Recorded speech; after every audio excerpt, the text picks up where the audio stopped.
नमस्कार। India debate में आप सबका स्वागत है। मैं हूं आशुतोष पाठक।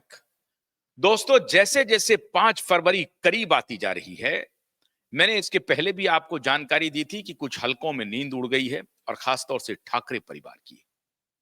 अभी एक ताजा खबर यह आ रही है कि अब आखिरी कोशिश करने में ठाकरे परिवार जुट गई है और जैसे कहते हैं ना कि बांध को बांधने की कोशिश हो रही है कि पानी कहीं इधर से उधर न चली जाए, तो उसको बचाने के लिए अब आखिरी अपने किला तो ध्वस्त हो चुका है, लेकिन उस किले में से बाहर निकाला जा रहा है। भाई, किले में रहना नहीं है अब आपको। तो ये जो बाहर निकालने की जो प्रक्रिया शुरू हो गई है, तो उससे बचा कैसे जाए? अब इसकी आखिरी लड़ाई कह लें या आखिरी कोशिश कर लें। कोशिश क्या हो रही है साहब? कोशिश ये हो रही है कि पिछले दिनों मुंबई में एक एक शादी की समारोह थी और वो शादी की समारोह थी साहब, भारतीय जनता पार्टी के एक विधायक हैं, उनकी बेटी की शादी थी। ये पराग अलवानी की बेटी की शादी थी और उसमें चंद्रकांत पाटिल जो कि मिनिस्टर हैं भारतीय जनता पार्टी के, उनसे मुलाकात हुई। किनकी? माननीय उद्धव ठाकरे की, चंद्रकांत पाटिल से। और जब चंद्रकांत पाटिल से मुलाकात हो रही थी, उस वक्त उद्धव ठाकरे के जो प्राइवेट सेक्रेटरी हैं, पीए कह लीजिए आप, तो वो पीए साहब जो हैं, वो ये कह रहे थे कि चंद्रकांत पाटिल से मिलकर के कि सर, हम सबकी मुलाकात ये अच्छी मुलाकात में कब तब्दील होगी और हम सभी एक कब हो जाएंगे। मतलब भारतीय जनता पार्टी के साथ शिवसेना उद्धव का गठबंधन कब हो जाएगा। और वहीं पर वो सज्जन बैठे थे, उद्धव ठाकरे भी बैठे थे। तो चंद्रकांत पाटिल ने कहा कि हम उस गोल्डन मोमेंट के लिए तैयार बैठे हैं। चंद्रकांत पाटिल भारतीय जनता पार्टी के नेता हैं, एमएलए हैं और आजकल मंत्री हैं फडणवीस सरकार में। तो चंद्रकांत पाटिल ने कहा कि हम उस गोल्डन मोमेंट के लिए तैयार बैठे हैं। ये खबरें आ रही हैं। उन्होंने कहा कि नहीं कहा, इसका कोई ऑडियो या वीडियो प्रूफ हमारे पास नहीं है और ना ही हमने कहीं देखा है। लेकिन विश्वस्त सूत्रों के हवाले से जो खबर है, और आज ये खबर इंडियन एक्सप्रेस ने छापी भी है, और मैंने जब अपने विश्वस्त सूत्रों से पता किया मुंबई में, तो उन्होंने भी इस बात की पुष्टि की। बल्कि उन्होंने तो यहां तक कहा कि चंद्रकांत पाटिल से मुलाकात के लिए जो नार्वेकर हैं, वो नार्वेकर, पूरा नाम इनका क्या है? इनका नाम है मिलिंद नार्वेकर। तो मिलिंद नार्वेकर जो हैं, वो पहले से एक प्रकार से ये एक रणनीतिक मुलाकात थी कि चंद्रकांत पाटिल वहां मिलेंगे पराग अलवानी के बेटी की शादी में। और ये बात उद्धव ठाकरे कैसे बोलेंगे? उद्धव ठाकरे तो बोल नहीं सकते, वो तो महाराजा धीराज हैं। वो ये बात कैसे अपने मुखार बिंद से बोलेंगे?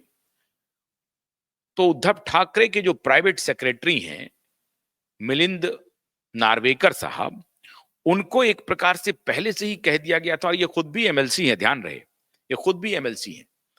तो ये ब्रीफिंग थी कि मिलिंद नार्वेकर साहब जाएंगे चंद्रकांत पाटिल के पास और ये कहेंगे कि हम लोगों का गठबंधन कब होगा सर। तो चंद्रकांत पाटिल ने कहा कि उस गोल्डन मोमेंट के लिए हम इंतजार कर रहे हैं। इसके बाद शिवसेना उद्धव ठाकरे के नेताओं की प्रतिक्रियाओं की बाढ़ आ गई। संजय राउत की जो प्रतिक्रिया है वो तो मैं बाद में बताऊंगा। जो दूसरे नेता हैं शिवसेना उद्धव ठाकरे के, भास्कर जाधव और विनायक राउत, ये दोनों एमएलसी हैं, एमएलए हैं।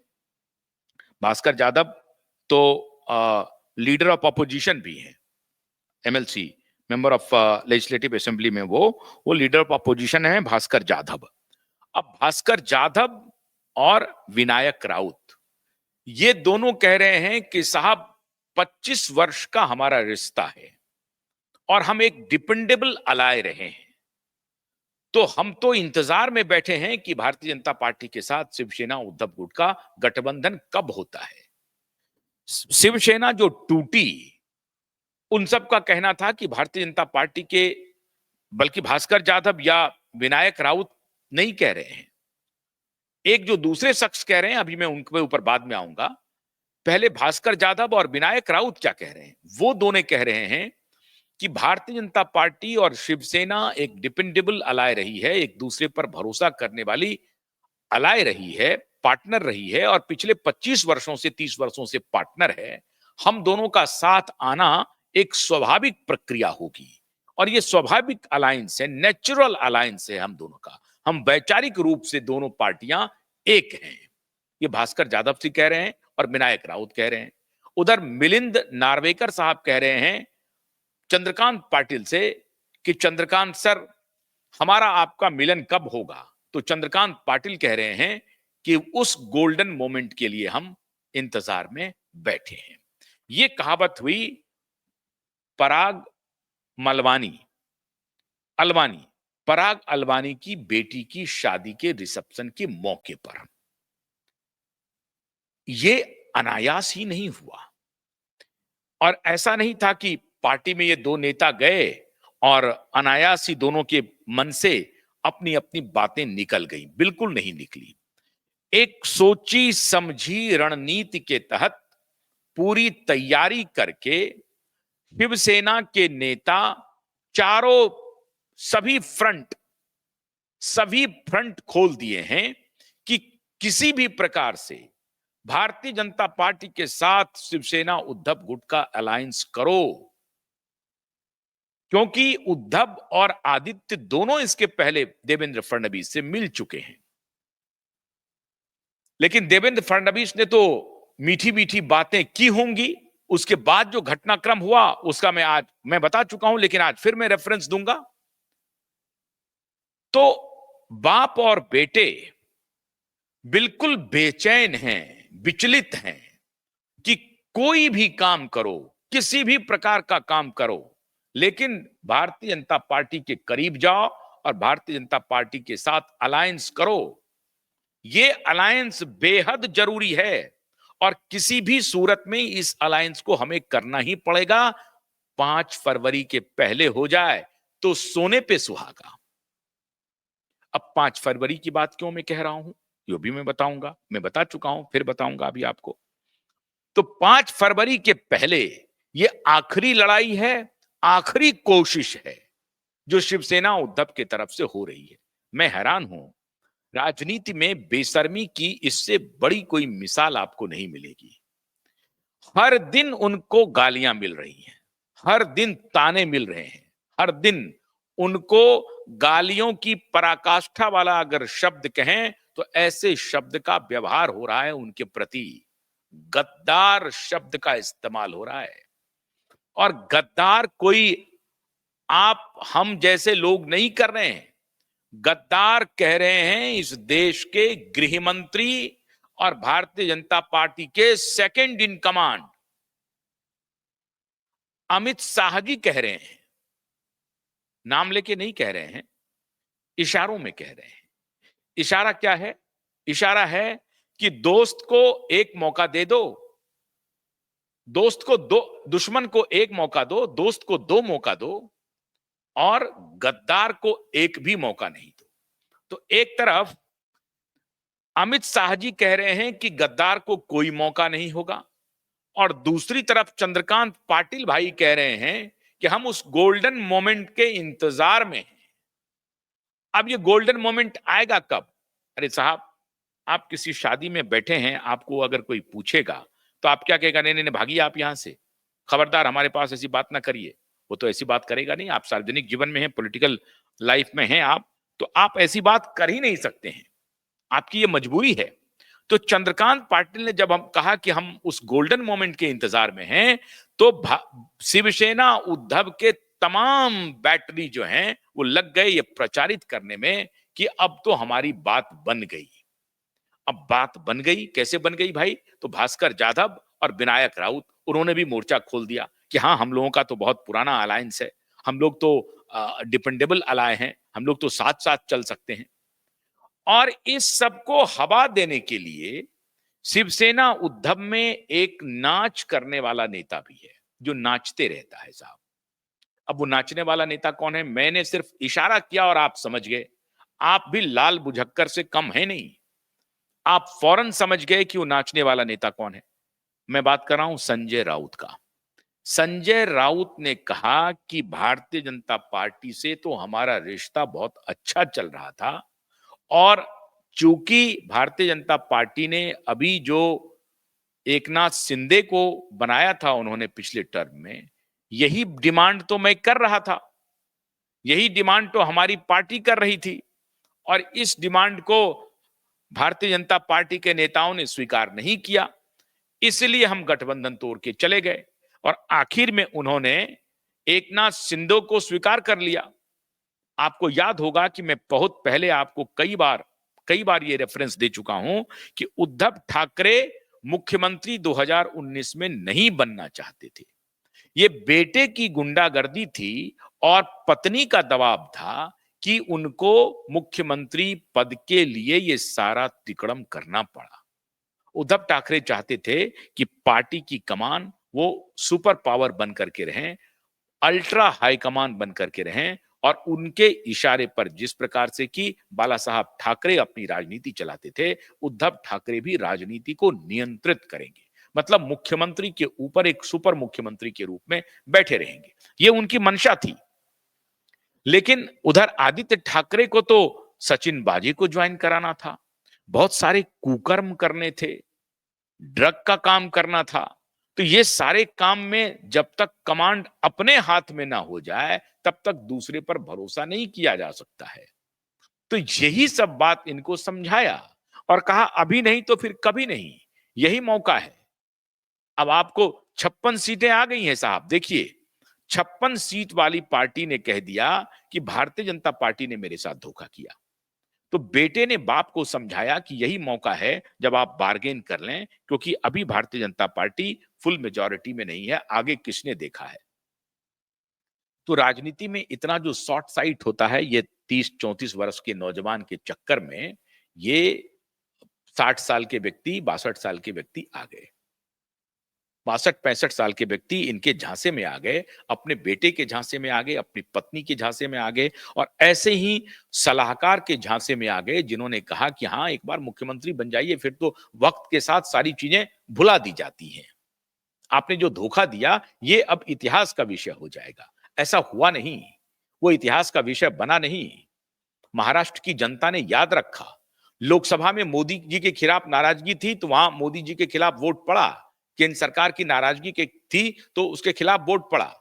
लेकिन अपनी नाराजगी को नरेंद्र मोदी ने विधानसभा आते आते न्यूट्रलाइज कर दिया। मतलब यह हुआ कि वो जनता को जाकर के कन्विंस करने में कामयाब हो गए कि साहब, आपने लोकसभा में हमें तो शिकस्त दे दी है, लेकिन विधानसभा में अगर आप उन्हें लाएंगे जिनको जिनको आपने देख लिया है, परख लिया है, तो महाराष्ट्र में कोहराम मच जाएगा। महाराष्ट्र महाराष्ट्र रहेगा नहीं, बचेगा नहीं। ये ड्रग माफियाओं का, ये अंडरवर्ल्ड का ये एक बहुत बड़ा केंद्र हो जाएगा, और इसको संघ और भारतीय जनता पार्टी और नरेंद्र मोदी भी कामयाब रहे इसको समझाने में। और लोगों ने नरेंद्र मोदी की बात पर, संघ की बात पर भरोसा किया और झोली भर दी। 132 सीट भारतीय जनता पार्टी को दे दी, जो अनप्रेसिडेंटेड है, आज तक कभी नहीं हुआ। तो ये काम नरेंद्र मोदी ने विधानसभा चुनाव में करेक्ट किया खुद को। कोर्स करेक्शन जिसको आप कहते हैं, कि जो गलती लोकसभा चुनाव में हुई थी उसका कोर्स करेक्शन कर लिया विधानसभा चुनाव में नरेंद्र मोदी ने, और इतनी अभूतपूर्व सफलता भारतीय जनता पार्टी को मिली। अब इस सफलता के बाद से ही बेचैनी इधर बाप बेटे के कैंप में बढ़ी। अब संजय राउत जो है वो एक तवलची हैं और नाचने वाले हैं। पॉलिटिकल उसको कहते हैं, पॉलिटिकल डांसर कह सकते हैं। तो संजय राउत पॉलिटिकल डांस शुरू कर दिया कि हाँ, हमारा तो स्वाभाविक अलायंस था। और अगर भारतीय जनता पार्टी 2019 में उद्धव जी को मुख्यमंत्री स्वीकार कर लेती तो हमें बाहर जाने का कोई कोई प्रश्न ही नहीं उठता था, हमारा अलायंस बरकरार रहता। जो आखिर में भारतीय जनता पार्टी ने किया, ये हमारे माननीय संजय जी राउत कह रहे हैं, पॉलिटिकल डांसर कह रहे हैं कि भारतीय जनता पार्टी अगर मान जाती एक नाथ सिंधु, लेकिन मानी क्यों नहीं? क्योंकि भारतीय जनता पार्टी के एजेंडे में कुछ और चल रहा था। और अब वो कह रहे हैं कि भारतीय जनता पार्टी शिवसेना को तोड़ना चाहती थी और वो इस अपने अपने मकसद में कामयाब रह गए। साजिश तो वो कहते ही हैं, लेकिन वो तो साजिश कहेंगे। अब मेरे जैसे लोग या दूसरे लोग जो हैं, जो पॉलिटिकल इस बात को एनालिसिस करेंगे, वो कहेंगे साजिश नहीं है, ये एक मकसद था भारतीय जनता पार्टी का कि शिवसेना को कमजोर किया जाए। और वो कमजोर तभी हो सकता है जबकि उसकी पार्टी को दो फाड़ कर दिया जाए। और अमित शाह और उनकी जो पूरी टीम थी, उन्होंने अपने मकसद को पूरा कर लिया। कितनी भी रणनीति उनको बनानी पड़ी, रणनीति उन्होंने बनाया। और इसमें जाहिर है देवेंद्र फडणवीस की बड़ी भूमिका रही होगी। इन लोगों ने रणनीति बना करके शिवसेना को तोड़ दिया। और तोड़ा तो ऐसा नहीं कि दो फाड़ हुआ, तोड़ा तो एक तिहाई से टूट गया। 39 एमएलए चले गए उनके साथ। तो ये जो तोड़ना था, उसको संजय राउत कह रहे हैं कि भारतीय जनता पार्टी की मंशा पहले थी कि हमें तोड़ देना, हमें कमजोर करना, और इसीलिए हमारे मुख्यमंत्री के दावे को उन्होंने स्वीकार नहीं किया और एकनाथ शिंदे को उन्होंने मुख्यमंत्री स्वीकार कर लिया। भाई, जब प्री अलायंस था, इलेक्शन के पहले का अलायंस था, और उसमें यह तय हुई थी बात कि जो बड़ी पार्टी होगी उसका मुख्यमंत्री होगा। स्वाभाविक है साहब, 105-6 सीट लाने वाली पार्टी का मुख्यमंत्री नहीं हो और 56 सीट लाने वाले पार्टी कहे कि हम मुख्यमंत्री बनेंगे, तो ये अस्वाभाविक जो डिमांड था उसको भारतीय जनता पार्टी ने अस्वीकार कर दिया। तो संजय राउत कह रहे हैं इसलिए हमें अलायंस तोड़ना पड़ा। साहब चलिए, अलायंस तोड़ना पड़ा, अलायंस तोड़ने का यह तो मतलब नहीं है कि जिस विचारधारा के खिलाफ आपकी पार्टी खड़ी हुई पिछले 35-40 वर्षों से, जो विचारधारा बाला साहब ठाकरे की थी, जिस बाला साहब ठाकरे की शिवसेना ने राम मंदिर निर्माण में अपनी आहुति दी, बाबरी विध्वंस में जाकर के उन्होंने अपनी आहुति दी, उन्होंने गर्व से कहना शुरू कर दिया कि बाबरी विध्वंस हमारे शिव सैनिकों ने किया था। वो अकेली पार्टी थी जो साफ साफ कहती थी कि बाबरी विध्वंस के लिए शिव सैनिकों ने जो बलिदान दिया है, जो त्याग किया है, हमें उस पर गर्व है। इस देश में अकेली पार्टी थी। भारतीय जनता पार्टी ने भी नहीं कहा कि बाबरी मस्जिद के विध्वंस में भारतीय जनता पार्टी के कार्यकर्ता थे या बजरंग दल के थे या विश्व हिंदू परिषद के थे या राष्ट्रीय स्वयंसेवक संघ के थे सब। लेकिन बीजेपी ने राजनीतिक रूप से कभी स्वीकार नहीं किया, और अगर उन्होंने स्वीकार किया तो उन्होंने कहा कि हमसे हो सकता है कि गलती हो गई होगी, हमारे कार सेवकों से गलती हो गई, हमारे कार्यकर्ताओं से गलती हो गई होगी, हमारी ये मंशा नहीं थी बाबरी मस्जिद को विध्वंस करने की, हम तो कोर्ट में लड़ाई लड़ना चाहते थे और कोर्ट के माध्यम से ही जो फैसला आना था उसी को हमको स्वीकार करना था। ये इनका ऑफिशियल पॉलिटिकल स्टैंड रहा भारतीय जनता पार्टी का। लेकिन शिवसेना एक ऐसी पार्टी थी जिसने कहा कि नहीं, हमारे कार सेवकों ने, हमारे शिव सैनिकों ने बाबरी मस्जिद का विध्वंस किया, इस पर हमें गर्व है। एक तरफ बाला साहब ठाकरे की ये आइडियोलॉजी थी, ये विचारधारा थी। इस विचारधारा के जस्ट उल्टा, सीधा उलट, जो तुष्टीकरण की राजनीति थी, मुस्लिम तुष्टीकरण की, कांग्रेस की और शरद पवार की, उस तुष्टीकरण की राजनीति को सांगोपांग कर लिया, स्वीकार कर लिया, आत्मसात कर लिया उद्धव ठाकरे ने सिर्फ मुख्यमंत्री की कुर्सी के लिए। तो ये जो टैक्टिकल शिफ्ट था, ये स्ट्रैटेजिक नहीं, ये टैक्टिकल शिफ्ट था और कंप्लीट शिफ्ट था। नॉर्थ टू साउथ पोल था, सीधे उत्तरी ध्रुव से दक्षिणी ध्रुव उद्धव ठाकरे पहुंच गए थे। ये जो पहुंच थी, ये उनकी हार का कारण बना। क्योंकि उनके शिव सैनिक ऑन द ग्राउंड काफी असहाय महसूस कर रहे थे। उनके शिव सैनिक कैसे उन कांग्रेसी कार्यकर्ता और शरद पवार की पार्टी की कार्यकर्ता के साथ जाते जिनके खिलाफ लगातार वो लड़ाई लड़ रहे थे। वो कहते थे कि ये पाकिस्तान परस्त हैं, दोनों पार्टियां, कांग्रेस को और शरद पवार की एनसीपी को। तो पाकिस्तान परस्त पार्टी के कार्यकर्ताओं के साथ शिव सैनिकों का मेल असंभव था। तो ऊपर में दो तो मिल गए, लेकिन नीचे में कार्यकर्ता खुद को नहीं जोड़ सके, और इसका खामियाजा हुआ कि शिव सैनिकों को अपमान का घूंट पी करके रहना पड़ा और शिवसेना उद्धव ठाकरे का सफाया हो गया। और यहां तक हो गया साहब कि हम तो डूबेंगे सनम, तुमको भी ले डूबेंगे। कांग्रेस पार्टी और शरद पवार की एनसीपी खत्म हो गई, नेस्त नाबूद हो गई, 10-10 के आंकड़े पर पहुंच गई। 288 सीट के विधानसभा में 10-10 के आंकड़े पर पहुंच गई, 10, 12, 14 के आंकड़े पर पहुंच गई कांग्रेस पार्टी और आपकी शरद पवार की पार्टी। लेकिन शिवसेना को जो नुकसान हुआ उसकी भरपाई शिवसेना अब आने वाले दिनों में करने से रही। अपना जनाधार खो दिया, अपनी बदनामी कर ली, विचारधारा खो दिया। अब वो वापस उनको लगता है, जब शिव सैनिक आके कहते हैं कि साहब ये ब्लंडर आपने कर दिया, अब इस ब्लंडर को दुरुस्त करना आप ही की रिस्पॉन्सिबिलिटी है, हम क्या कर सकते हैं। तो ये भारी दबाव है।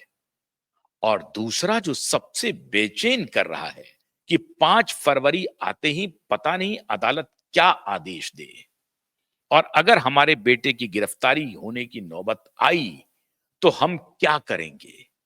इसीलिए किसी भी प्रकार से भारतीय जनता पार्टी के साथ मुलाकात करो, जो कुछ भी कीमत चुकानी है चुकाओ, लेकिन बीजेपी के साथ अलायंस करो। उधर अमित शाह ने कहा कि कोई सारे दरवाजे बंद हैं।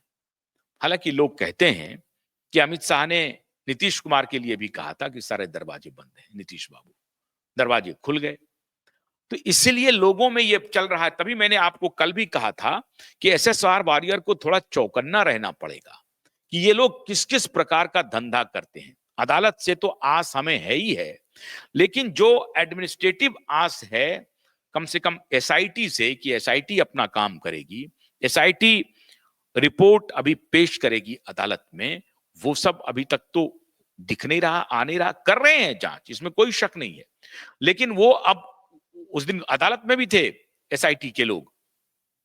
5 फरवरी को वो निश्चित रूप से एसआईटी के लोग वहां पर रहेंगे मौजूद, सीबीआई के लोग भी रहेंगे मौजूद, क्योंकि बहुत ही महत्वपूर्ण हियरिंग है 5 फरवरी को। और आलोक आराधे जी के आने के बाद हमको, आपको, सबको होप हो गया है कि दिशा और सुशांत का मामला निश्चित रूप से अपने अंतिम पड़ाव पर आ चुका है। तो उस अंतिम पड़ाव के पहले बेचैनी वाली रातें कट रही हैं पिता पुत्र की, और अब उनको एक ही आशा दिख रही है कि किसी भी तरीके से कोई भी जुगत लगाई जाए और भारतीय जनता पार्टी के साथ अलायंस कर लिया जाए। अगर बीजेपी के साथ हमारा अलायंस हो जाता है तो शायद हमारे बचने की गुंजाइश होगी। अगर हम अरेस्ट भी हो गए और अगर हम बीजेपी में चले गए तो भारतीय जनता पार्टी की मजबूरी होगी कि अपनी बदनामी को रोकने के लिए हमें बचाए।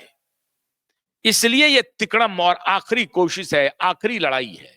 अमित शाह कह रहे हैं गद्दार, चंद्रकांत पाटिल कह रहे हैं गोल्डन मोमेंट। अद्भुत है, मतलब एक डरा रहा है, एक पुचकार रहा है, एक पैम्पर कर रहा है और एक हथियार दिखा रहा है। तो दोनों के बीच में दो पार्ट में पिसते जा रहे हैं उद्धव ठाकरे और आदित्य ठाकरे। अब आखिरी कोशिश कर रहे हैं। जो शादी में मुलाकात हुई पाटिल से, चंद्रकांत पाटिल के से, और पराग अलवानी की बेटी की शादी लगता है इनके लिए अपॉर्चुनिटी के दरवाजे खोल रहा। ऐसा कुछ होने वाला नहीं है, मान के चलिए आप। चंद्रकांत पाटिल का जो गोल्डन मोमेंट है वो अभी नहीं आने वाला है, ये चंद्रकांत पाटिल को भी मालूम है। अभी तो बिल्कुल नहीं आने वाला है, कब आएगा कहना मुश्किल है। तब तक तो जेल निश्चित रूप से होना है। अभी लोकसभा का चुनाव नहीं, अभी विधानसभा का चुनाव नहीं, केंद्र में सरकार पूरी तरह से स्थिर है। नीतीश के जितने एमएलए हैं वो समझिए पूरी तरह से बीजेपी के एमएलए हैं, एमपी हैं। उनकी हैसियत नहीं है कि अभी एनडीए से वो रिश्ता तोड़ ले, किसी भी सूरत में नहीं तोड़ सकते हैं। पूरी तरह से मोदी की मुट्ठी में है नीतीश कुमार। और अगर उनको लगता है कि नीतीश कुमार बड़े पावरफुल हैं तो जरा तोड़ के दिखा दें, उनकी पार्टी टूट जाएगी। तो जो काम उद्धव ठाकरे ने महाराष्ट्र में किया और उनकी पार्टी को अमित शाह ने तोड़ दिया, तो इस बार अगर जेडीयू में यही काम नीतीश कुमार करेंगे, दोबारा धोखा देंगे, तो इस बार उनकी पार्टी अमित शाह तोड़ देंगे। एकदम समझिए, एकदम लॉगर हेड पर है मामला। इस पार या उस पार कर लेंगे। इस बार यह नहीं होगा कि चले गए उनके साथ सरकार बना लिया तेजस्वी के साथ, ऐसा नहीं होने वाला है। तो यह धमकी भारतीय जनता पार्टी की साफ साफ नीतीश कुमार को है। तो इसलिए केंद्र में भारतीय जनता पार्टी की सरकार को कोई खतरा नहीं है, कोई खतरा नहीं है। अभी तो उनको मालूम हो गया है कि उनका स्वास्थ्य ठीक नहीं है नीतीश कुमार का। तो ऐसी परिस्थिति में तो वो बिल्कुल भी नहीं चाहेंगे कि अस्वस्थ होने के समय में जब उनकी पार्टी क्रॉस रोड पर है और पार्टी के सारे नेताओं में भगदड़ मच सकती है, वो बीजेपी का दामन थाम सकते हैं। उनको लग सकता है कि भाई जेडीयू का कोई भविष्य नहीं है, चलो भाजपा की तरफ। और भाजपा को जैसा आपको मालूम है कि अब पार्टी विद द डिफरेंस या ये सब कुछ रहा नहीं, भाजपा अब कट थ्रोट पॉलिटिक्स कर रही है। तो उस पॉलिटिक्स के नजरिए से मैं ये कह रहा हूं कि शिवसेना की जो ये आखिरी कोशिश है वो पूरी तरह से बेकार जाएगी। दुनिया की कोई शक्ति अब शिवसेना को अभी वर्तमान में बीजेपी से मिलाने में कामयाब नहीं होगी, ये तय मान के चलिए। इसलिए इनका ये आखिरी प्रयास पूरी तरह से विफल होने वाला है, ये कामयाब नहीं होंगे, इसकी मैं आपको गारंटी दे रहा हूं। तो 5 फरवरी की बेचैनी इन्हें इतना बेचैन कर देगी जिसकी कल्पना आपने नहीं की थी। अब बेचैनी बढ़ती रहेगी, भारतीय जनता पार्टी इसकी बेचैनी को बढ़ाएगा। जैसे जैसे 5 फरवरी आएगा इनकी ये आखिरी कोशिश भी खत्म हो जाएगी। तो आप मान के चलिए कि उद्धव ठाकरे, आदित्य ठाकरे का किला ध्वस्त और वो उससे बाहर निकल जाएंगे। तो जैसा किया है वो तो भुगतना पड़ेगा। दिशा और सुशांत को न्याय तो मिलना ही मिलना है। बहुत बहुत शुक्रिया, नमस्कार।